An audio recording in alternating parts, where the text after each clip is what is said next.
నమస్తే ఫ్రెండ్స్, నేను మీకు ఈరోజు ఈ వీడియోలో ఎప్పుడైనా మనం పప్పు ఎక్కువ వేసుకున్నప్పుడు మిగిలిపోతుంది కదా, మరి ఈ పప్పుతోని మంచి ఫ్లేవరబుల్గా సాంబార్ పప్పుచారు ఎలా చేసుకోవాలో చూపించబోతున్నాను. ఇది చాలా అంటే చాలా టేస్టీగా ఉంటుంది. ఇడ్లీలోకి, వడ, ఉప్మా, రైస్ దేంట్లోకైనా సూపర్ కాంబినేషన్. మరి మనం ఎప్పుడైనా పప్పు మిగిలిపోయినప్పుడు ఎందుకు వేస్ట్ చేసుకోవాలి? వేస్ట్ చేసుకోకుండా ఇట్లా ఇంకో రెసిపీ వేసుకున్నట్టు ఉంటుంది, డిఫరెంట్ రెసిపీ లాగా. ఇది టేస్ట్ కూడా ఉంటుంది, చాలా టేస్ట్ కూడా ఉంటుంది. సో మరి ఇలాంటి పప్పుచారు ఎలా చేసుకోవాలో వీడియోలోకి వెళ్ళి చూసేద్దాం లేట్ చేయకుండా. ఇట్లా మిగిలిపోయిన పప్పు నేను తీసుకున్నాను. నిన్న వండిన పప్పు మిగిలిపోతే దీంతో సాంబార్ చేసుకుంటున్నాను. సో దీనికి ఏమేం కావాలా అనేది చూసేద్దాం మనం. ఇంకా ఇట్లా కొద్దిగా చింతపండు నానబెట్టుకోండి పులుసు కోసం. పప్పుచారు లాగా ఫ్లేవర్ కదా, సో పులుసు కోసం చింతపండు కూడా తీసుకోండి ఇట్లా నానబెట్టి. ఇప్పుడు ఒక 2 మీడియం సైజు టమాటాలని ఇట్లా పొడుగుగా కట్ చేసుకున్నాను. ఇది ఒక పెద్దది ఉల్లిగడ్డని ఇట్లా పొడుగుగా కట్ చేసుకున్నా. ఇంకా ఇక్కడ ఒక 4-5 పచ్చిమిర్చిని ఇట్లా పొడుగుగా కట్ చేసుకోండి. ఒక 4 ఎండుమిర్చిలని ఇట్లా 2 ముక్కలుగా వేసుకోండి, లేకపోతే ఇట్లా కాట్లైనా పెట్టుకోవాలి. ఎండుమిర్చిని ఒక 2 రెమ్మల కరివేపాకు కట్టెలతో వేసుకోండి. ఇంకా కొద్దిగా కొత్తిమీరగా, కొద్దిగా ఎల్లిగడ్డ, జీలకర్ర, ఎల్లిపాయల్ని ఒలిచి ఒక సగం ఎల్లిగడ్డలో ఉన్న పాయల్ని ఒలిచి ఒక పావు టీ స్పూన్ అంత జీలకర్ర వేసి దంచుకున్నాను తాలింపులోకి. ఇప్పుడు ప్రాసెస్ చూసేద్దాం. ఇంకా ఇట్లా ప్యాన్ పెట్టుకొని అందులోకి ఒక 2 లేదా 3 పావుల ఆయిల్ వేసుకోండి. నేనైతే 3 పావులు వేసుకుంటున్నా. ఇట్లా ఆయిల్ బాగా వేడైన తర్వాత ఒక పావు టీ స్పూన్ ఆవాలు, జీలకర్ర వేసుకోండి. జీలకర్ర కూడా వేస్తున్నా. ఇప్పుడు ఎండుమిర్చి వేసుకోండి. ఎండుమిర్చి వేయగానే ఎల్లిపాయ, జీలకర్ర కూడా వేసి బాగా మంచిగా కలపండి. ఇట్లా కలుపుకోండి. ఎల్లిగడ్డ, జీలకర్ర ఊరుతుంటే కమ్మటి వాసన వస్తుంది, మంచిగా బాగుంటుంది. టేస్ట్ కూడా, ఫ్లేవర్ సాంబారు టేస్ట్ కూడా బాగుంటుంది. ఇప్పుడు ఇందులోకి పచ్చిమిర్చి కూడా వేసేసుకోండి. కరివేపాకు, కొత్తిమీర కూడా వేసేసుకోండి. వేసి బాగా కలపండి. ఇది కూడా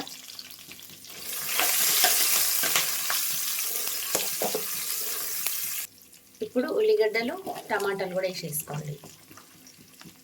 వేసేసుకొని కొద్దిగా సాల్ట్ వేసుకొని మంట పెద్దగా పెట్టుకొని మంచిగా గోలించుకోవాలి. ఇవన్నీ వేసి బాగా కలపండి.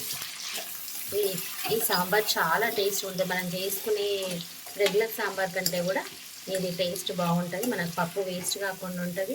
ఇంకా డిఫరెంట్ రెసిపీ చేసుకున్నట్టుగా కూడా ఉంటుంది. ఎప్పుడైనా మీకు బాగా మిగిలిపోతే ఇలా చేసేసుకోండి. ఇప్పుడు ఇది కొంచెం గోధంగానే ఇందులోకి 1 టీ స్పూన్ పసుపు కూడా వేసుకోండి. నా స్పూన్ చిన్నది కాబట్టి 2 వేస్తున్నా. కలపండి పసుపు వేసినాక కూడా. ఇప్పుడు ఒక పావు టీ స్పూన్ ఇంగువ వేసుకోండి. ఇది ఇంగువ అంటే ఇది చాలా మంచి ఫ్లేవర్ వస్తుంది. ఇంగువ వేసుకోవడం వల్ల హోటల్ సాంబార్ లాగా వస్తుంది. ఇప్పుడు 1 టీ స్పూన్ సాంబార్ మసాలా వేసుకోండి. సాంబార్ మసాలా వేసి కూడా మంచిగా కలపండి. ఇట్లా వేసుకోవడం వల్ల మంచి హోటల్ టేస్ట్ సాంబార్ లాగా వస్తుంది. ఇది ఇడ్లీకి, దోశకి, వడకు, రైస్కి, దేనికైనా సూపర్ ఉంటుంది కాంబినేషన్. ఎట్లయినా తినొచ్చు. అసలు ఇంత కూడా వేస్ట్ కాదు. చూడండి ఒకసారి, మీరు కూడా ట్రై చేయండి ఎప్పుడైనా వెళ్ళిపోయినప్పుడు, వేస్ట్ కాకుండా. ఇంకా ఇందులోకి మనము చింతపండు నానబెట్టుకున్నాం కదా, ఆ చింతపండుని రసం తీసి పోసుకుందాం. ఇంట్లో నేను ఇక్కడ ఆల్రెడీ రసం తీసి పెట్టుకున్నా. ఇట్లా చేతు అడ్డం పెట్టుకొని పోసేసుకోండి. అందులో ఏం చింతపండు రేకులు పడకుండా ఇట్లా అనుకుంటా పూసుకోండి. ఇట్లా అంటే మనకేం పడకుండా ఉంటాయి. మీకు ఇట్లా పొయ్యొస్తేనేమో పొయ్యండి, లేకపోతే మీరు ఫస్టే రసం తీసి పెట్టుకోండి. ఇట్లా మంచిగా కలపండి. ఇట్లా పులుసు పోసినాక కూడా ఈ పులుసు మసలేదాకా బాగా మసలించుకోండి. ఇట్లా ఒక మూత పెట్టుకొని మసలించుకోండి. ఇట్లా ఒక మూత పెట్టేసుకోండి. తొందరగా వస్తుంది పులుసు, తొందరగా మసులుతుంది పులుసు. అది మసలే లోపు మనము ఇక్కడ పప్పు మనం తీసుకున్నది ఉంది కదా, దీన్ని కొంచెం లూజ్ చేసుకోండి. ఇప్పుడు ఇట్లా కొంచెం వాటర్ పోసుకొని దీన్ని కొంచెం లూజ్ చేసుకోవడం వల్ల మనకు గడ్డలు గడ్డలుగా ఉండకుండా ఉంటుంది అలా వేసుకున్నప్పుడు. మీరు పులుసులో కూడా ఇలా నేను కారం వేసేసుకున్నాను నిన్న ఆల్రెడీ, కాబట్టి నేను పులుసులో కారం వేయలేదు. తాలింపులా మనము సాంబార్ కోసం తాలింపు పెట్టుకున్నాం కదా, ఆ తాలింపులో వేయలేదు. మీరు ఒకవేళ వేసుకోవాలనుకుంటే కారం తాలింపులో కారం వేసుకోవచ్చు. ఇందులో వేసుకున్నా కూడా అందులో కూడా వేసుకోవాలనుకుంటే అట్లా కూడా వేసుకోవచ్చు. పప్పు అనేది ఇట్లా జారుడుగా ఉండాలి. అంటే ఇది ముద్దపప్పు తీసుకున్నాను నేను. ఒకవేళ మీ దగ్గర టమాటా పప్పు మిగిలినా కూడా ఇట్లా వేసేసుకోవచ్చు. సేమ్ ప్రాసెస్లో వేసేసుకోవచ్చు సాంబార్ లాగా. ఇప్పుడు ఒకసారి ముద్ద తీసి చూద్దాము మసులుతుందో పులుసు. చూడండి పులుసు మంచిగా మసులుతుంది కదా. ఇప్పుడు ఇందులోకి మనం లూజ్ చేసుకున్న పప్పుని వేసేసుకుందాం. మంచిగా కలిపి పోసేసుకోండి.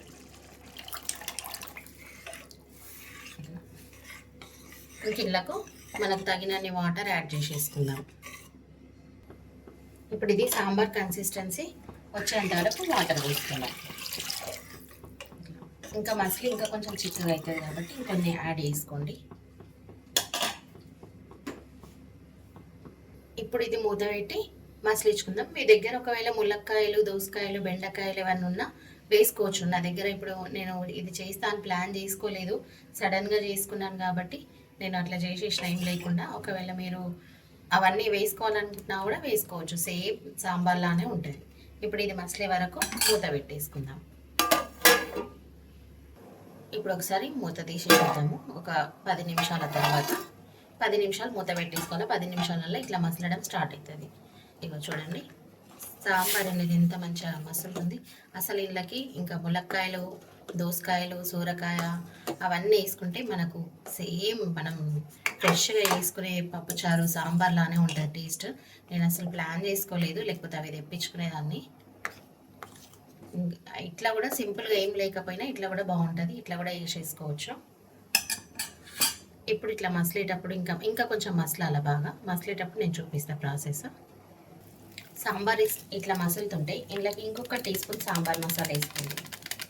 ఇట్లా దానివల్ల సాంబార్ మంచి ఫ్లేవర్ వస్తుంది.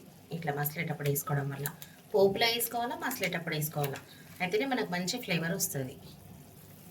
ఇప్పుడు ఒక టీ స్పూన్ ధనియాల పొడి వేసుకోండి. పావు టీ స్పూన్ అంతా జీలకర్ర మెంతుల పొడి వేసుకోండి. జీలకర్ర మెంతులు 2 సమాన కొద్దిగా తీసుకొని పౌడర్ చేసి పెట్టుకుంటాను నేను ఇట్లా. దానివల్ల మనకు మంచి పులుపు కూరలలో వేసుకుంటే, చేపల కూరలు కానీ ఇంకా ఏదైనా పులుపు కూరలలో వేసుకోవడం వల్ల కర్రీస్ మంచి ఫ్లేవర్ వస్తాయి. ఇంకా ఇది కొంచెం చిక్కబడేదాకా మసలించుకుందాము. సాల్ట్ అనేది మీరు చూసి అడ్జస్ట్ చేసుకోవచ్చు. అంటే నేను నిన్న పప్పులో కూడా సాల్ట్ కరెక్ట్గా వేసుకున్నా. ఇంకా నేను పోపులో ఒక టీ స్పూన్ వేసుకున్నా. ఇంకా మీరు తక్కువంటే వేసుకోవచ్చు. నాకు సరిపోయింది కాబట్టి నేను వేసుకోవట్లేదు. మీ దగ్గర ఉంటే ఇట్లా పావు టీ స్పూన్ అంతా మిరియాల పొడి కూడా వేసుకోండి. మంచి ఫ్లేవర్ వస్తుంది. ఒకవేళ లేకపోతే స్కిప్ చేసేయచ్చు. నల్ల మిరియాల పొడి ఉంటే మాత్రం వేసుకోండి, మంచి ఫ్లేవర్ వస్తుంది దానివల్ల కూడా. ఇంకా ఇట్లా కొంచెం చిక్కబడ్డ తర్వాత మనం ఆపేసుకోవడమే. ఇప్పుడు ఇది ఇడ్లీలోకి, వడలోకి, రైస్లోకి దేంట్లోకైనా సూపర్ కాంబినేషన్. ఇది చాలా అంటే చాలా బాగుంటుంది. ఇంకా చిక్కబడ్డది కదా, మనం ఆపేసుకోవడమే. ఇక వేడి వేడిగా సాంబార్ రెడీ. మిగిలిపోయిన పప్పుతో సాంబార్ రెడీ. ఇంకా ఇంతే సింపుల్. వీడియో నచ్చితే లైక్ చేయండి, ఫ్యామిలీ అండ్ ఫ్రెండ్స్కి షేర్ చేయండి. మరెన్నో మంచి మంచి రెసిపీస్ కోసం మా ఛానల్ని అయితే సబ్స్క్రైబ్ చేసుకోండి. సబ్స్క్రైబ్ చేసుకున్న వెంటనే బెల్ బటన్ ప్రెస్ చేసి ఆల్ అనే ఆప్షన్ని ప్రెస్ చేయండి. అప్పుడు మేము వీడియోస్ అప్లోడ్ చేసిన వెంటనే మీకు నోటిఫికేషన్ వచ్చేస్తుంది. Okay friends, thanks for watching my video.